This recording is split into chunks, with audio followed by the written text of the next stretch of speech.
India নিউজিল্যান্ডের বিরুদ্ধে series হারলেও 2-1 বিরাটের 124 রানের এই বিধ্বংসী ইনিংসটা ভক্তদের সত্যিকারে মন জয় করেছে। যারা মাঠে এসছিল তারা সত্যিকারে দাঁড়িয়ে দাঁড়িয়ে আনন্দটা উপভোগ করেছে।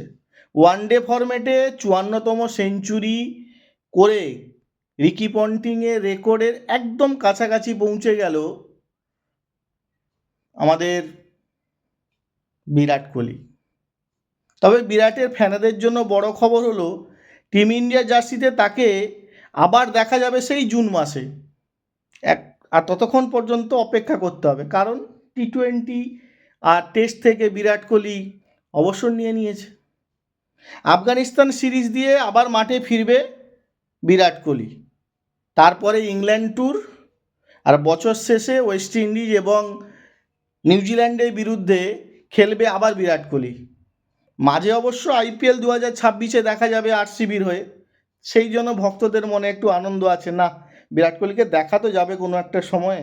যাই হোক, বিরাট কোহলির সেঞ্চুরিটা মানে একাই লড়ে গেল দেখে মনে হলো। হার্ষিদ রানা কিছুটা এসে সাপোর্ট দেওয়ার চেষ্টা করেছিল, কিন্তু শেষ পর্যন্ত দাঁড়ায়নি। নীতিশ রেড্ডি জীবনের ওডিআইতে প্রথম হাফ সেঞ্চুরি করেছে, খুব ভালো লাগলো। এছাড়া কাউকে দেখে মনে হয়নি যে এত বড় একটা রান চেস করতে গেলে ক্রিজে দাঁড়িয়ে থাকা দরকার, দেখে মনে হয়নি।